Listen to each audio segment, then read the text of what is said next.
Hello दोस्तों, तो कैसे हो आप सब। हमेशा की तरह लेकर आई हूँ घर और किचन से जुड़े टिप्स एंड ट्रिक, जिसे देखने के बाद आपका काम बहुत ही आसान हो जाएगा। तो बढ़ते हैं एक और मोटिवेशन के साथ, जो वुमेन्स को हिम्मत देती है और हौसला भी। जब आप अपने सपनों की तरफ कदम बढ़ाते हैं तो दुनिया भी आपके इरादों को समझने लगती है। आप में वो ताकत है जो जिंदगी में बदलाव ला सकती है। तो फ्रेंड्स, आपको अगर मेरा वुमेन्स को मोटिवेट करना पसंद आए तो प्लीज़ कमेंट में हार्ट ज़रूर भेजें। अक्सर जब हमको गुड़ की ज़रूरत होती है, उसकी डली बहुत सख्त होती है तो वो काटना बहुत मुश्किल होता है। तो मैं क्या करती हूँ, मैं इस गुड़ को 1 मिनट या उससे भी कम मिनट के लिए माइक्रोवेव करती हूँ। तो इससे गुड़ की जो डली है वो सॉफ्ट हो जाएगी और आराम से आप जितना चाहें उसको कट करके यूज़ कर सकते हैं। तो इससे आपका हाथ भी बचेगा, क्योंकि कई बार हम गुड़ को काटने में अपना हाथ कट कर लेते हैं। तो ये माइक्रोवेव करने के बाद बहुत सॉफ्ट हो जाता है, तो आसानी से गुड़ कट जाता है। तो अगर आपको मेरा ये हैक बहुत पसंद आया तो कमेंट में ज़रूर हार्ट भेजें। अगला हैक मेरा एवोकाडो को लेकर है।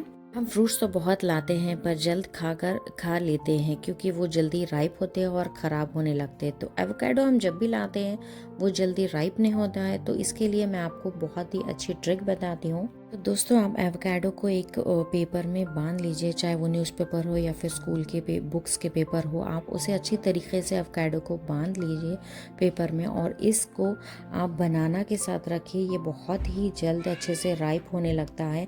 आप देखेंगे कि ये 1 ही दिन या 2 ही दिन में जल्दी से राइप होगा और यूज़ करने लायक होगा। तो इसी तरीके से मैं पपाया भी लाती हूँ और ऐसे ही पपाया को पेपर में बांध कर रखती हूँ, और ये बहुत ही जल्द राइप हो जाता है और खाने लगने लगता है। तो फ्रेंड्स, जब भी हम शुगर या फिर हनी लाते हैं तो उसके बॉक्स के अंदर या फिर बाहर चींटियाँ लग जाती हैं। तो मैं आपको एक बहुत ही अच्छा हैक बताती हूँ। आपको लेना है विनेगर, कोई भी विनेगर ले सकते हैं, एप्पल या फिर वाइट विनेगर। इसे आपको टिश्यू पेपर में या फिर नैपकिन में लगा लेना है, या फिर कॉटन बॉल में भी लगा लीजिए। और इसको आप शहद या फिर शुगर के बॉक्स पर अच्छे से रब कर लेना हो, क्योंकि विनेगर की स्मेल बहुत तेज़ होती है। इससे आपके शुगर या फिर हनी के पास भी चोटियाँ नहीं पटकेगी। फ्रेंड्स, ये बहुत छोटी टिप है पर बहुत ही यूज़फुल टिप है। तो मुझे कमेंट में बताना आपको ये कैसा लगा। तो दोस्तों, बढ़ते हैं नेक्स्ट हैक की ओर। मेरा हैक है स्पून को लेकर। कई बार क्या होता है, जब भी हम स्पून्स को धो कर रखते हैं ऐसे ही कबर्ड में, तो हमें ढूंढने में बहुत ही मुश्किल होती है। तो ये कई बार स्पून्स के साथ या फिर ना फोक के साथ या फिर नाइफ के साथ मिक्स हो जाते हैं ये स्पून्स, और हमें बहुत दिक्कत होती है सारे स्पून्स को ढूंढने में। तो जब भी आप स्पून्स को धोए, सारे स्पून्स को आप एक रबर बैंड में बांध लीजिए। जैसे मैं बता रही हूँ, आप उसी तरीके से बांध लीजिए। ऐसा करने से आपको जो स्पून्स है वो बहुत आसानी से मिल जाते हैं और ढूंढने की ज़रूरत नहीं होगी। जब भी आपको स्पून की ज़रूरत होगी, आप आसानी से ऊपर से निकाल सकते हैं। बस एक ही स्पून की ज़रूरत हो तो आप निकाल सकते हैं। तो सेम प्रोसेस आप फोक के भी लिए कर सकते हैं। आप इसी तरीके से रबर बैंड को बांध लीजिए और एक ही साइड में रख लीजिए। ये बहुत छोटी टिप्स है पर यूज़फुल टिप है। अगला हैक उन लोगों के लिए है जो कि खट्टी दही से परेशान होते हैं। अभी तो विंटर सीजन है तो इतना खट्टी दही नहीं होती है। कई बार हम मार्केट से दही लाते हैं, वो टेस्ट करते ही मालूम हो जाता है कि वो खराब होने वाली है। तो आप इसको खट्टी होने से बचाने के लिए आप एक चुटकी शुगर दही में डाल दीजिए। तो आप देखेंगे कि इससे दही खट्टी नहीं होगी। दोस्तों, ये बहुत ही यूज़फुल टिप है। आप इसे ट्राई करके देखिए और आपको पता लगेगा कि आपकी दही खट्टी नहीं हुई है। आप इसे कई दिनों तक, काफ़ी दिनों तक इसे स्टोर करके रख सकते हैं बाहर। तो फ्रेंड्स, अगली टिप है मेरी मिक्सी जार को लेकर। तो फ्रेंड्स, जैसे जैसे हम मिक्सी जार को यूज़ करते हैं तो इसके ब्लेड शार्प नहीं रहते। आपने देखा होगा, जब भी हम प्याज या फिर टमाटर को ब्लेंड करते हैं तो टमाटर ऐसे ही रह जाते हैं। मेरे साथ तो बहुत हो चुका है। तो मैं आपको अमेजिंग टिप बताती हूँ। हम क्या करेंगे, इस जार में हम कोई भी चावल ले लेंगे, थोड़े से, चाहे बड़े हो या छोटे हो, कोई भी चावल चलेगा। आप इसमें चावल डाल लीजिए और इसे ब्लेंड कर लीजिए अच्छे से बारीक। तो चावल है ना बहुत हार्ड होते हैं, तो मिक्सी के में डालकर इसे ब्लेंड करने से इसके जो ब्लेड होते हैं वो बहुत ही शार्प हो जाते हैं। तो दोस्तों आप इस टिप को फॉलो कीजिए और मुझे कमेंट में बताइए कि इस टिप से आपको फ़ायदा हुआ है या नहीं। पिसे हुए चावल को आप फेंकिए मत, इसे आप एज अ स्क्रबर भी यूज़ कर सकते हैं। अगला हैक है मेरा दाल को लेकर। तो फ्रेंड्स जब भी हमारा मन करता है कुछ बनाकर खाने का, लेकिन हम भूल जाते हैं कि हमें नाइट में ही दाल भिगोना हो चाहिए था। तो फ्रेंड्स मैं आपको बहुत ही यूज़फुल टिप बताऊंगी और आप इसे देखकर मुझे थैंक्स ज़रूर कहेंगे। तो फ्रेंड्स मैं यहाँ ले रही हूँ उड़द दाल और मुझे इसे अच्छे साफ़ पानी में धो लेना होगा, जो कि हम 2 से 3 पानी में अच्छे से धो लेंगे। और इसे धोने के बाद हम इसके पानी को साफ़ दिखने तक हम इसे धो लेंगे और फिर हमें इसमें गर्म पानी डाल लेना होगा और आप देखेंगे इसे सिर्फ 2 घंटे में ही भिगा कर रख लेंगे।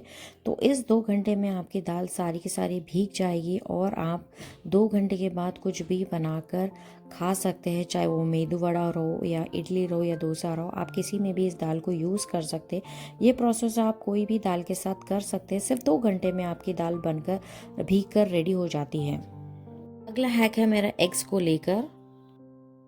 तो फ्रेंड्स कई बार ऐसा होता है जब भी हम एग्स लाते हैं स्टोर से तो ये टूटने लगते हैं या फिर टूटे हुए हमें मिलते हैं, या फिर जब भी हम इसे उठाते हैं तब ये हमारे हाथ से टूट कर इसका जो अंदर का लिक्विड होता है वो बाहर आने लगता है। और फिर हम इसे बॉईल करने के लिए रखते हैं, तब इसका जो लिक्विड है वो पानी में आ जाता है और सारे अंडे ख़राब हो जाते हैं। तो मैं आपको एक ऐसी टिप बताती हूँ जिससे यूज़ करके आप मुझे थैंक्स ज़रूर कहेंगे। फ्रेंड्स आप थोड़ा सा गेहूं का आटा लीजिए या फिर कोई भी आटा ले सकते हैं, उसे भिगोकर आप अंडे पर ऐसे लगा लीजिए जैसे मैं लगा रही हूँ। आप इस तरीके से आपके अंडों को बॉईल कर सकते हैं बहुत ही इजी से। तो फ्रेंड्स अगला हैक है मेरा मिक्सी जार के ढक्कन को लेकर। कभी कभी ऐसा होता है ना, इसका जो ढक्कन है वो मिक्सी जार पर बैठता नहीं है, इसका रबर जो है बहुत लूज़ हो जाता है। तो मैं आपको एक ऐसी टिप बताऊँगी जिससे आपकी ये प्रॉब्लम सॉल्व हो जाएगी। फ्रेंड्स आपको लेना है एक अच्छा सा रबर बैंड जो मज़बूत है और उस रबर बैंड को आप उसके मिक्सी जार के ढक्कन पर अच्छे से राउंड कर कर लगा लीजिए। तो आप ऐसे करके लगा लेने के बाद मिक्सी जार पर रख लीजिए। तो इसी तरीके से आपका जो मिक्सी का ढक्कन है वो बहुत अच्छे से टाइट हो जाएगा और आप कोई भी चीज़ रख कर पीसेंगे तो वो बाहर आएगा नहीं, ये बहुत ही टाइट बैठेगा। फ्रेंड्स अगली हैक है मेरी लहसुन को लेकर। लहसुन क्रश करना हमको पसंद नहीं है, जिससे क्रश करने से हमारी उंगलियां में कट्स आ जाती है। तो आज मैं आपको बताऊंगी बहुत ही यूज़फुल टिप जो कि आपके बहुत ही काम आने लगेंगी। आपको करना है एक ग्रेटर लेना है और उस पर आप बहुत ही मज़बूत वाली प्लास्टिक लगा लीजिए, जिसे मैं लगा चुकी हूँ, और उस पर आप बहुत ही आसानी से लहसुन को क्रश कर सकती है। देखिए मैं किस तरीके से कर रही हूँ और मेरे हाथ पर कोई भी कट नहीं है। ये बहुत ही अच्छी और यूज़फुल टिप है, आप कर कर देखिए, आपको बहुत यूज़ में आएगी। फ्रेंड्स इसे करने से आपके जो फिंगर्स है उस पर कट्स भी नहीं आएंगे। बहुत ही अच्छा टिप है और आसानी से आपका जो लहसुन है वो पीछे साइड में भी अच्छे क्रश होकर निकलेगा। ये बहुत ही आसान और यूज़फुल टिप है, प्लीज़ ट्राई कीजिए इसे। तो अगला हैक है मेरे बच्चों के ब्रश को लेकर।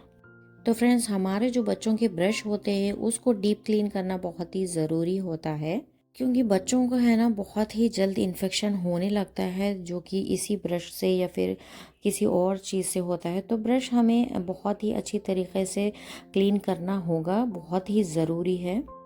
दोस्तों मैं यहाँ ले रही हूँ गर्म पानी, जो कि हमारे घर में हमेशा अवेलेबल होता है।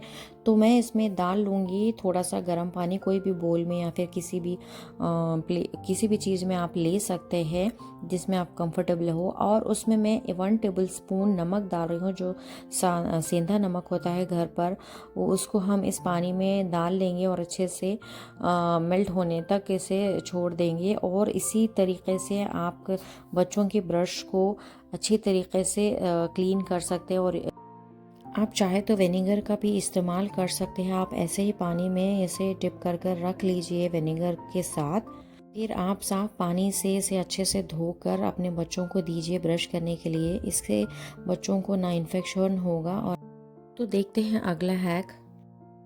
अब बात करते हैं हम मिक्सी जार की। अंदर से तो हम साफ़ करते हैं पानी के साथ, पर पीछे साइड में हम डरते हैं कि पानी जाकर ये ख़राब ना हो जाए। दोस्तों, आप यहाँ पर कोई भी वाइप लेकर साफ़ कर सकते हैं। आप बेबी का वाइप ले सकते हैं या फिर कोई भी टिश्यू ले सकते हैं।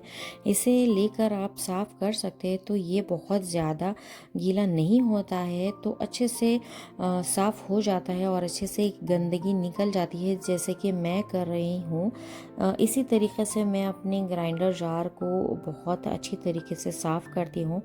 इसी वाइप को मैं अच्छे से पानी में, साफ़ पानी में धोकर फिर से मैं जार को साफ़ कर रही हूँ, क्लीन कर रही हूँ।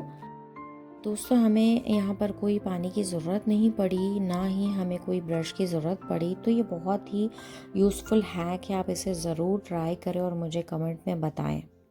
अगला हैक है मेरा वेसल को लेकर। जैसे कि वेसल हमारे घर में होते हैं और ये बहुत ही गंदे होने लगते हैं, हम इसे रोज़ इस्तेमाल करते हैं। कभी कभी इस पर जंग लग जाता है और इस जंग को निकालना बहुत ही मुश्किल लगने लगता है।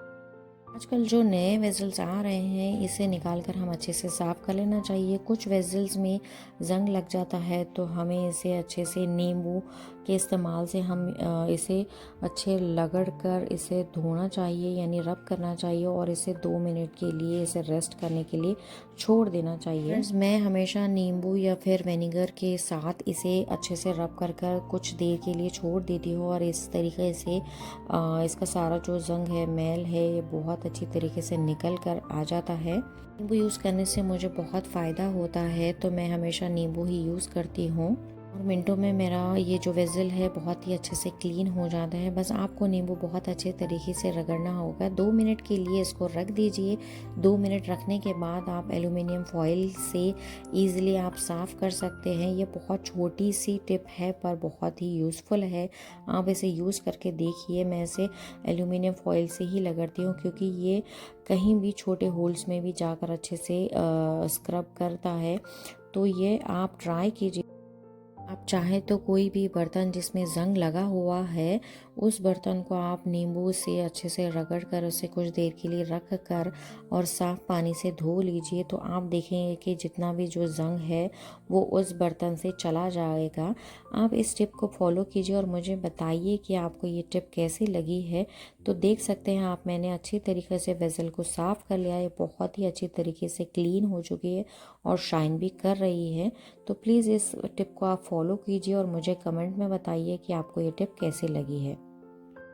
तो अगला हैक मेरा ब्रेड क्रम्ब को लेकर है। जब भी हम ब्रेड घर पर लाते हैं, ये कुछ टाइम में ख़राब होने लगती है, या फिर इसके जो ऊपर वाला पार्ट है और नीचे वाला है, इसे कोई नहीं खाता है, और या फिर जब भी हमारे घर में बच जाती है, तो इसे आप क्या करें फ्रेंड्स, आप इसे ब्रेड को कभी भी फेंकिए मत। ये बहुत ही यूज़ में आने वाली ब्रेड है। हम इससे ब्रेड क्रम्स बना सकते हैं। तो मेरे पास लेफ़्ट ओवर ब्रेड थी, तो मैं इसे थोड़ा सा ड्राई करके रख ली हूँ, और जितने भी मेरे पास ब्रेड के पीसेस थे, मैं उसे एक ग्राइंडर जार में डाल लूँगी और इसे डालकर मैं अच्छे से इसका ब्रेड क्रम्ब यानी पाउडर बना लूँगी। ज़्यादा बारीक नहीं पीसूँगी इसे, थोड़ा सा दरदरा हमें चाहिए।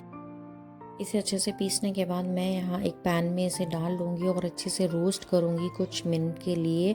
इसे अच्छे से रोस्ट करने के बाद जैसे कि आप देख सकते हैं, इसका जो ब्रेड क्रम्ब है, मैंने अच्छे से रोस्ट करने के बाद ये थोड़ा सा ड्राई हो चुका है, और ये ठंडा होने के बाद में भी बहुत अच्छी तरीके से ड्राई होगा। आप इसे कोई भी कंटेनर में रख सकते हैं और इसे यूज़ कर सकते हैं। अगर आपको मेरी ये वीडियो बहुत पसंद आई है, तो प्लीज़ इसे लाइक करें, शेयर करें और सब्सक्राइब करना ना भूलें। Thanks for watching.